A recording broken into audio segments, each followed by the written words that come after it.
Hello everyone, good morning to all of you.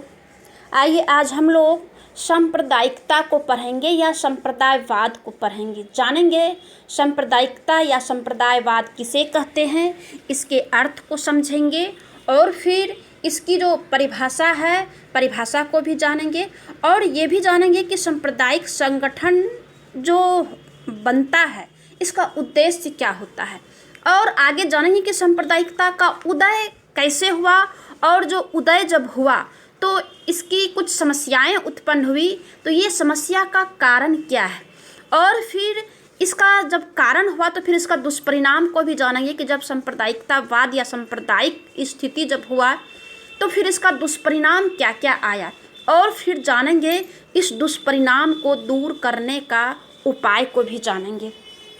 तो आइए हम सबसे पहले सांप्रदायिकता को जानते हैं। कहा जाता है कि जब एक धार्मिक समूह या समुदाय जानबूझकर के अपने आप को अलग वर्ग मानकर धार्मिक संस्कृति भेदों के आधार पर अपने लौकिक हितों की भिन्नता को रेखांकित करता है, यानी कि अपने आप को यह दर्शाता है कि हम जो है धार्मिक आधार पर या संस्कृति के आधार पर या भाषा के आधार पर हम जो है अन्य संप्रदाय से या अन्य संगठन से जो है हम अलग हैं और यह जो है अपनी मांगों को राष्ट्रीय एवं सामाजिक हितों से अधिक प्राथमिकता देता है। यह क्या करता है कि जो राष्ट्र हित है कि राष्ट्र के लिए जो है हमें क्या करना है इसके लिए और सामाजिक हितों से जो है जो समाज के लिए, समाज में सारे वर्ग सारे संप्रदाय सारे भाषा के लोग जो आते हैं तो इससे भी जो है ये ऊपर उठ करके अपनी ही जो है हितों की जो है यह जो है प्राथमिकता देता है। इसे ही हम सांप्रदायिकता या संप्रदायवाद कहते हैं। इस संबंध में विंसेंट स्मिथ ने भी कहा है कि एक सांप्रदायिक व्यक्ति या समूह वह है जो कि प्रत्येक धार्मिक एवं भाषाई समूह को एक ऐसी पृथक सामाजिक तथा राजनीतिक इकाई मानता है जिसके हित अन्य समूह से अलग होते हैं और उनके विरोधी भी हो सकते हैं।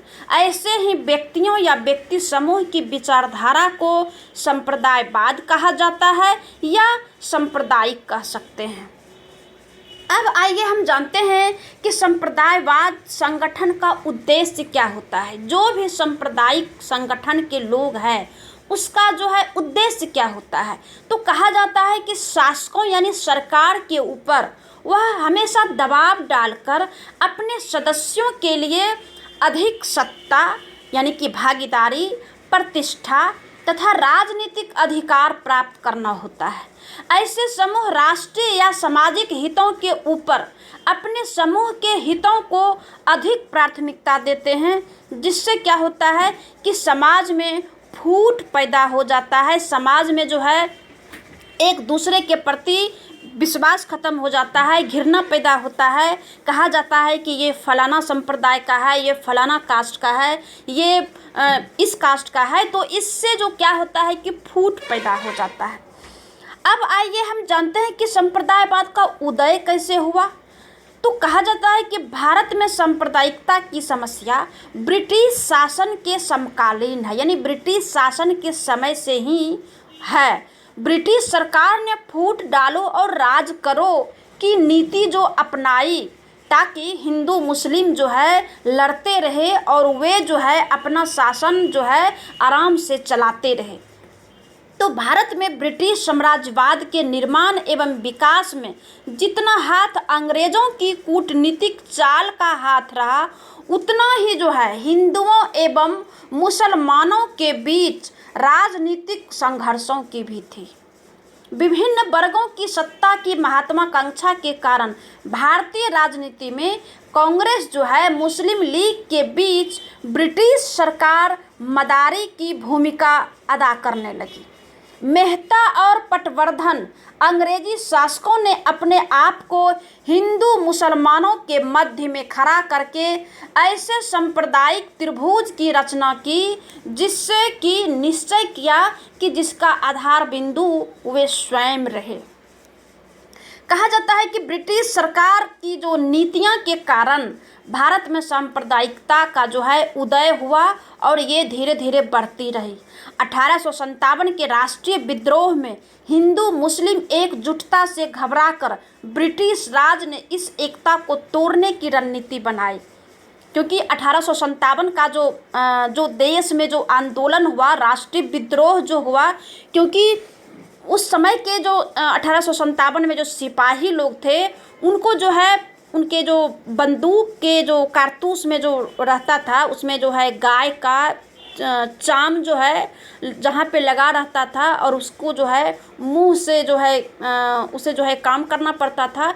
इसीलिए क्या हुआ कि हिंदू और मुस्लिम दोनों जो है एक साथ होकर के विद्रोह खड़ा कर दिया था। और ये जब दोनों को एक साथ देख करके विद्रोह को करते देखा तो ब्रिटिश ने फिर उस समय से दोनों संप्रदाय के लोगों को तोड़ने की रणनीति बनाई और सबसे पहले अंग्रेजों ने मुस्लिमों को विद्रोह का सूत्रधार मानते हुए उनकी उपेक्षा और हिंदुओं को बढ़ावा दिया। फिर हिंदुओं के विकास एवं आधुनिकीकरण के कारण मुसलमानों को विशेष रियायतें दे करके राजी करने का प्रयास किया। 1905 में लॉर्ड कर्जन ने सांप्रदायिक आधार पर बंगाल का भी विभाजन कर दिया। भारतीय मुसलमानों के अधिकारों की रक्षा के नाम पर 1906 ईस्वी में जो है ऑल इंडिया मुस्लिम लीग की स्थापना हुई। सांप्रदायिक निर्वाचन पद्धति की शुरुआत कर ब्रिटिश सरकार ने इस समस्या को और अधिक बढ़ाया और 1940 आते आते जिन्ना ने द्विराष्ट्र सिद्धांत का प्रतिपादन कर दिया और अंत में जब 1947 में जब देश आज़ाद होता है तो यही सांप्रदायिकता के आधार पर भारत का क्या होता है कि विभाजन हो जाता है, जिसका कि मूल कारण जो है ब्रिटिश सरकार होता है। अब आइए हम जानते हैं कि सांप्रदायिक समस्या का कारण क्या रहा है। तो कहा जाता है कि स्वतंत्रता से पूर्व को अंग्रेजों ने इस समस्या को बनाए रखा, लेकिन स्वतंत्रता के बाद भी सांप्रदायिक समस्या भारतीय राजनीति की एक समस्या बनी हुई रह गई, जिसका कि निम्न कारण है जो नीचे हम बता रहे हैं। जिसका कि पहला कारण है कि विभाजन की कटु स्मृतियाँ। इसका है कि मुस्लिम लीग की सीधी कार्रवाई ने सांप्रदायिक वैमनस्य को चरम पर पहुंचा दिया। यानी कि मुस्लिम लीग जिसका कि नेतृत्व जिन्ना कर रहे थे, उन्होंने इतना जो है विरोध किया, इतना जो है उन्होंने घृणा उत्पन्न किया एक दूसरे के बीच में कि ये जो है चरम तक पहुंच गया और उसके बाद स्वतंत्रता के तुरंत बाद जो है देश का विभाजन हो गया। देश के विभिन्न भागों में हिंसा भड़क उठी, लाखों लोग विस्थापित हुए। विभाजन में जो क्षेत्र पाकिस्तान में आए वहां से लाखों लोगों को अपना घर बार संपत्ति सब कुछ छोड़कर भागना पड़ा। कई लोगों की हत्याएं भी हुई, महिलाओं एवं लड़कियों के साथ दुर्व्यवहार भी हुआ, परिवार बिछुड़ गए, बच्चों अनाथ हो गए। इसकी प्रतिक्रिया भारतीय क्षेत्रों में भी कहीं कहीं जो है देखने को मिली, जैसे कि पश्चिम बंगाल में जो है, कलकत्ता में जो है बहुत ज़्यादा, सबसे ज़्यादा पूरे देश में पश्चिम बंगाल की तरह जो है देखने को मिला। अपनों के सामने इस प्रकार से कत्लेआम देखना लोगों की स्मृतियां में बना रहा। इस मानसिकता के कारण जब भी छोटी सी घटना होती है वह बड़ा रूप ले लेती है। घटना से प्रभावित लोगों के परिवार आज भी उस भयावह घटनाओं को नहीं भुला पाया है। इसका जो दूसरा कारण है, राजनीतिक दलों द्वारा निहित स्वार्थों के लिए पृथक्करण की भावना को मनमाना। कहा जाता है कि राजनीतिक दल भी जो है ये संप्रदायवाद को बढ़ावा देने में कोई कोर कसर नहीं छोड़ा। स्वतंत्रता प्राप्ति व विभाजन के पूर्व से एवं पश्चात भी भारत में कई राजनीतिक दल जो है संगठनों का गठन धार्मिक आधार पर करने लगा। इनमें हिंदू महासभा, अकाली दल, जमात ए इस्लाम, ऑल इंडिया मुस्लिम इत्तेहादल मुस्लिम तमीली है और ऑल इंडिया मुस्लिम लीग व विद्यार्थी संगठन, ये सब जो है प्रमुख संगठन बनने लगा। दुर्भाग्यवश क्या हुआ कि इन संगठनों ने अपने निहित राजनीतिक स्वार्थों की पूर्ति के लिए धार्मिक आधार पर राजनीति करना प्रारंभ कर दिया, जिससे कि एक वर्ग विशेष में अलगाववाद की प्रवृत्ति भी विकसित हुई। इसका जो तीसरा कारण है मुसलमानों का आर्थिक एवं शैक्षणिक दृष्टि से पिछड़ापन। मुसलमान जो आर्थिक और शैक्षणिक दृष्टि से जो पिछड़ रहे थे, यानी कि जो इसका जो स्तर जो नीचे गिर रहा था, नौकरी व्यापार एवं उद्योग धंधों में उनकी स्थिति सुधर नहीं पाई, मुस्लिम समाज का आधुनिकीकरण नहीं हो पाया, इससे उनमें जो है असंतोष बढ़ा, जिसका फ़ायदा राजनीतिक जो है महत्वाकांक्षा से युक्त लोगों ने उठाया।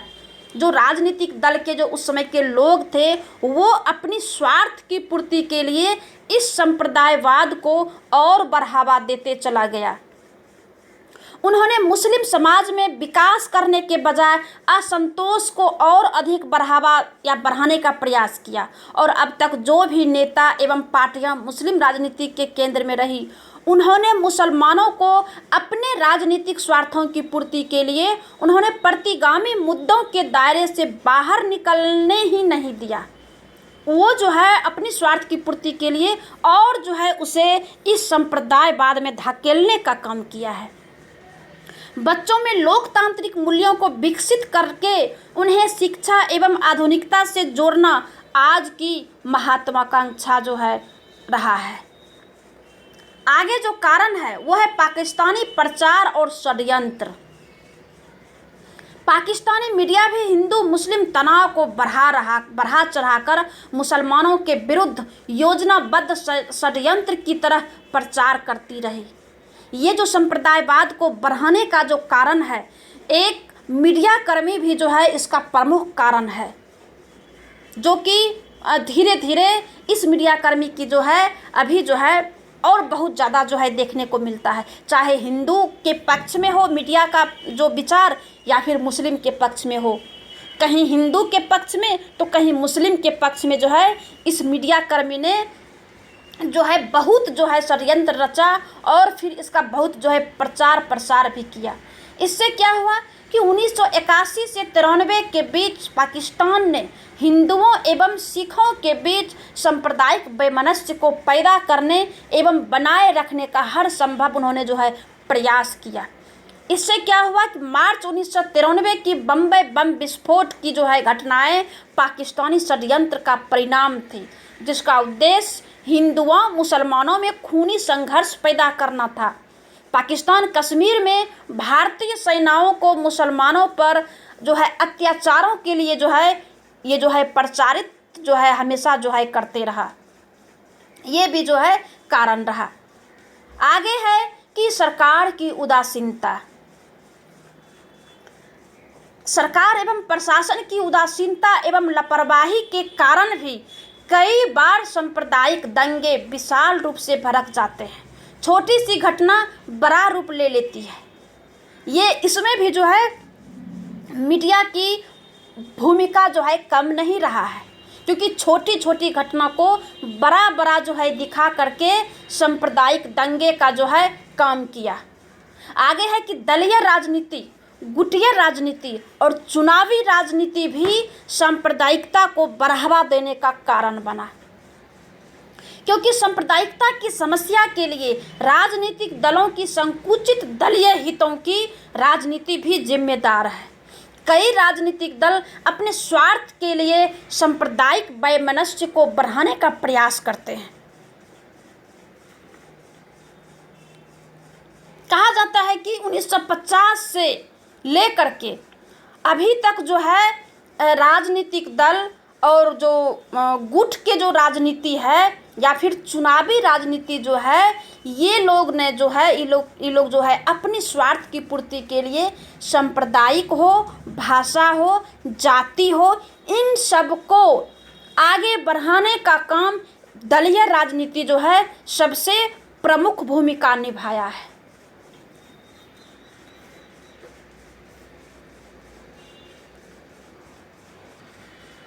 अनेक का जो है परोक्ष कारण दलीय एवं गुटिया राजनीति रही है।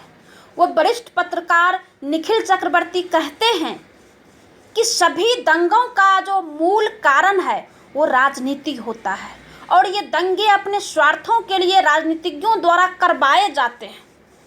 अभी वर्तमान में भी हम लोग न्यूज़ में, चैनल में या डिबेट में देखते हैं कि मीडिया कर्मी जो है छोटी छोटी बातों को इतना बड़ा बना करके डिबेट में जो है इस पर जो है इस मुद्दा पर जो है डिबेट करता है कि लोग के मन में जो है अगर नहीं भी घृणा रहे तो घृणा बढ़ता है और फिर सांप्रदायिकता में जो है ये बढ़ाने का जो है काम करती है। इसका जो 7वां कारण है तुष्टीकरण की राजनीति है।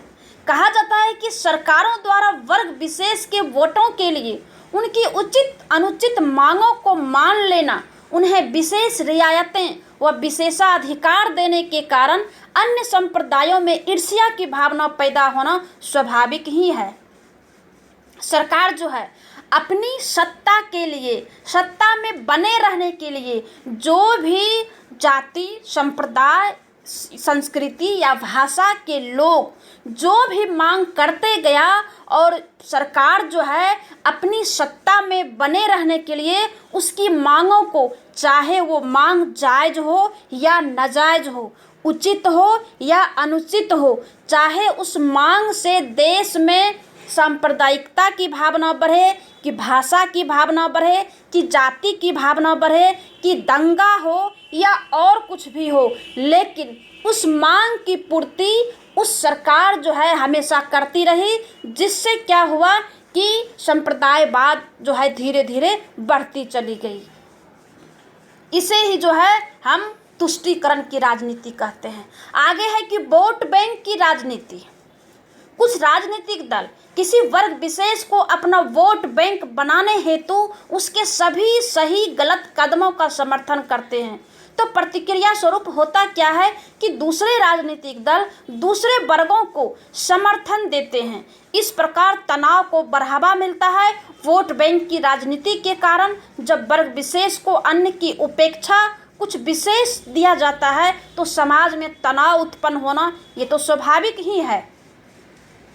वोट बैंक के लिए जो राजनीतिक दल के लोग हैं वो सबसे पहले भाषा के आधार पर जो है तमिलनाडु और उधर के एरिया के जो जितने भी दक्षिणी क्षेत्र के, दक्षिणी भारत के जितने भी स्टेट है उनको जो है शासक जो है राजनीतिक दल जो है उन लोगों का वोट को हासिल करने के लिए उन लोगों की सारी मांगों को जो है मानते गया, जिससे कि जो है जाति को जाति में बांटते गया, भाषा को भाषा में बांटते गया, क्षेत्र को क्षेत्र में बांटते गया। यानी इतना जो है बांटा कि अभी जाति की गिनती हम नहीं कर सकते हैं,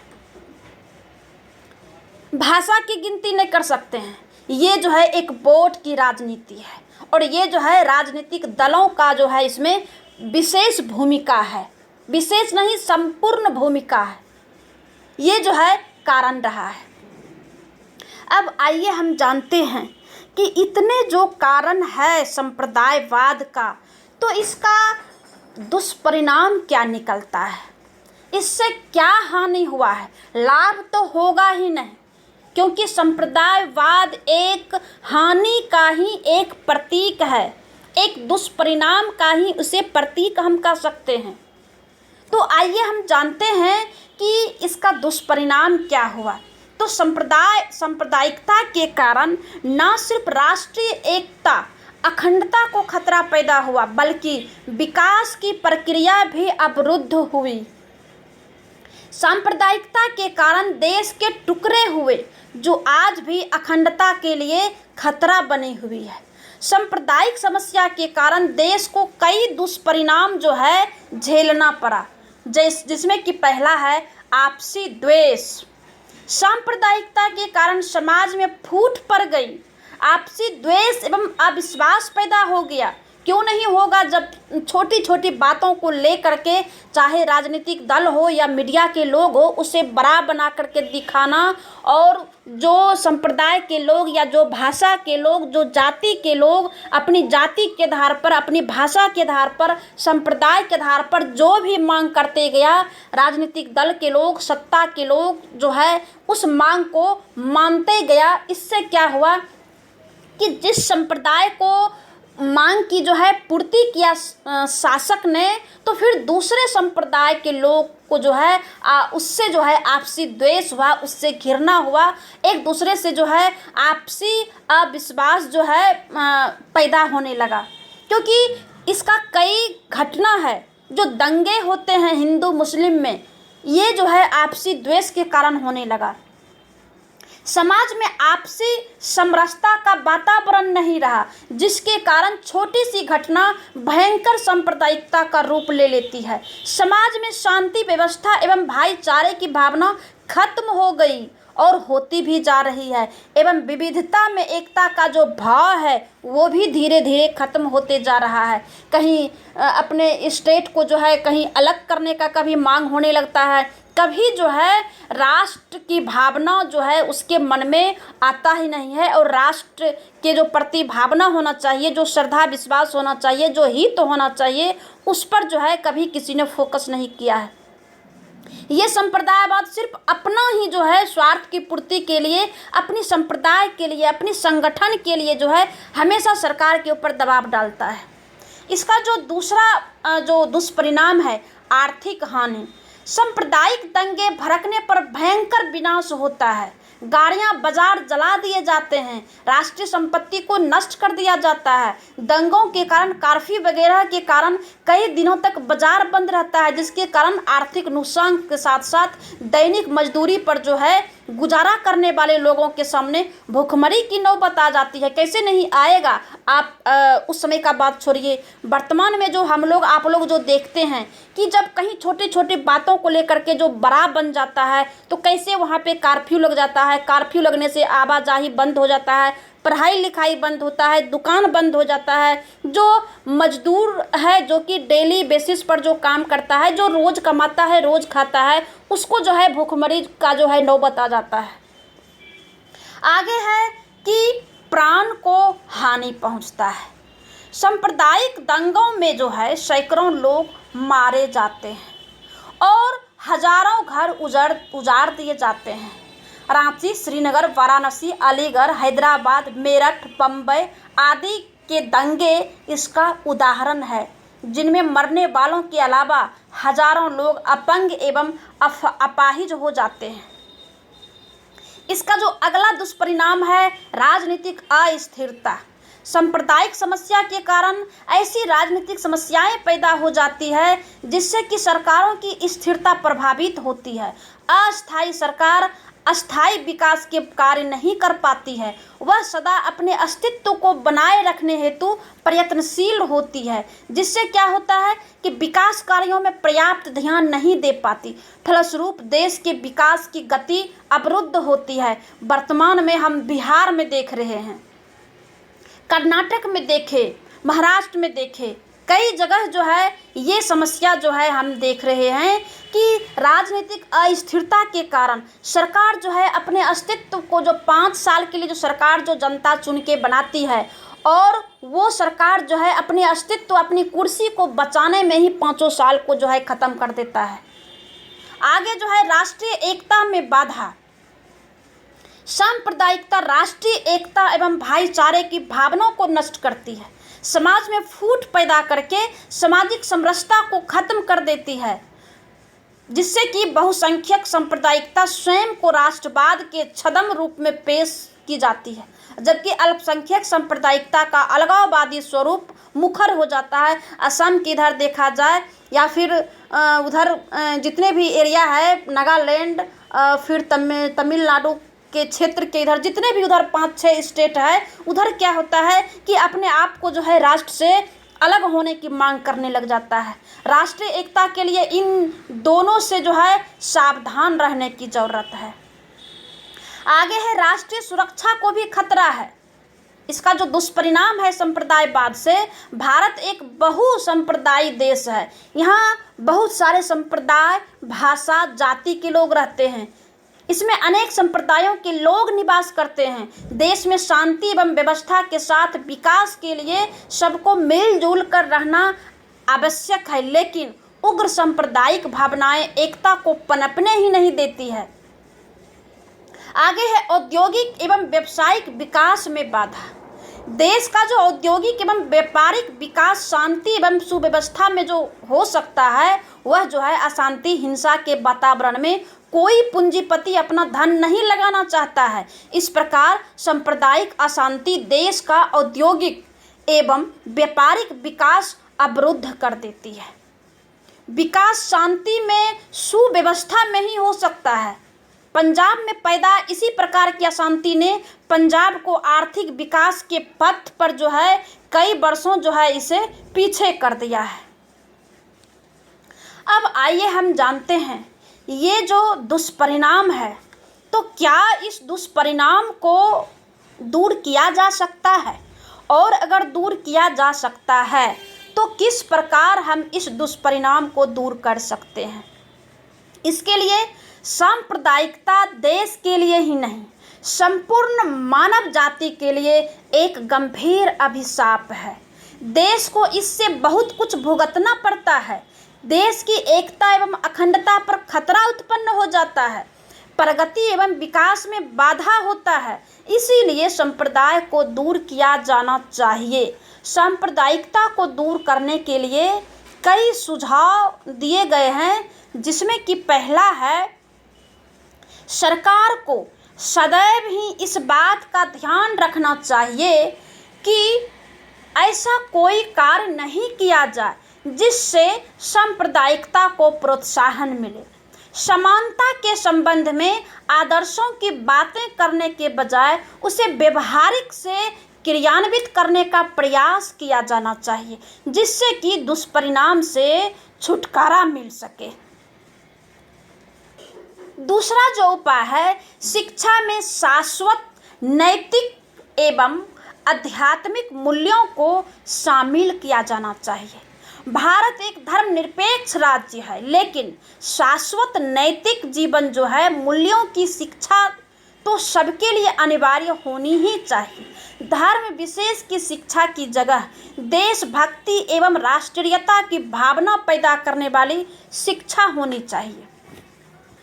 ये जो भी संप्रदाय के लोग, चाहे हिंदू हो, मुस्लिम हो, सिख लोग भी जो है, ईसाई लोग भी जो है, जो भी शिक्षा जो है अपने धर्म के मामले में देता है, अपने जो है धर्म को बढ़ाने के लिए उसी प्रकार जो शिक्षा दिया जाता है, तो सरकार को इस तरह के संस्थान को खत्म कर देना चाहिए।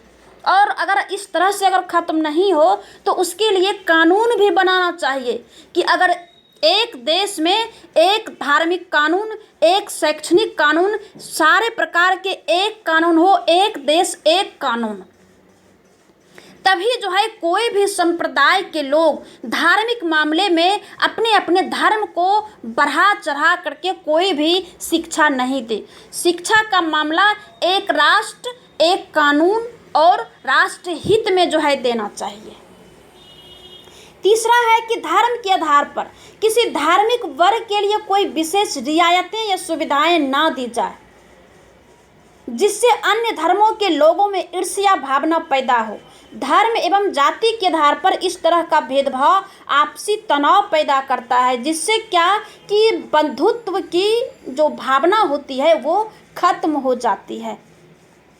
तो सरकार को चाहिए कि जो भी संप्रदाय के लोग हैं, जिसे कि कभी किसी को अल्पसंख्यक कहते हैं, किसी को जो जाति से जिसे जाति सूचक नाम दे करके उसे जो रियायतें दी जाती है, इस तरह के मामले को खत्म करके एक तरह के नियम कानून बनाना चाहिए और एक तरह के शिक्षा की व्यवस्था होनी चाहिए और एक तरह की रियायतें की सुविधाएं देनी चाहिए।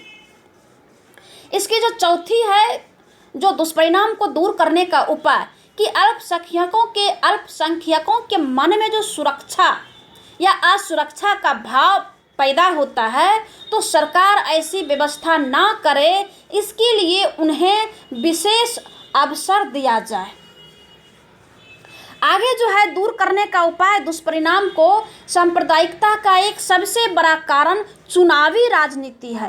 राजनीतिक दल चुनावी फायदा उठाने हेतु सांप्रदायिकता को बढ़ावा देते हैं। इस पर कड़ा प्रतिबंध होना चाहिए। किसी भी दल को प्रत्यक्ष या परोक्ष रूप से चुनाव प्रचार में धर्म का सहारा लेने से रोकने हेतु दृढ़ एवं चुनाव प्रचार में धर्म का जो भी लोग सहारा ले, जो भी राजनीतिक सहारा ले, उसे दृढ़ एवं सुनिश्चित नियमों का निर्माण व क्रियान्वयन अति आवश्यक है। और जब तक कि ये इसके लिए भी कानून अगर नहीं लाया जाएगा, तब तक जो है संप्रदाय के मामले में जो राजनीतिक दल के जो लोग हैं वो जो है अपनी सत्ता में आने के लिए, अपने वोट बैंक के लिए इस संप्रदाय को बढ़ावा देती ही रहेगी।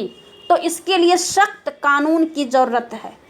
आगे है कि समय समय पर सांप्रदायिकता के आधार पर प्रतिनिधित्व की मांगों को जो है दृढ़ता से ठुकराना चाहिए। नागरिकों में एक राष्ट्र की भावना पैदा करनी होगी।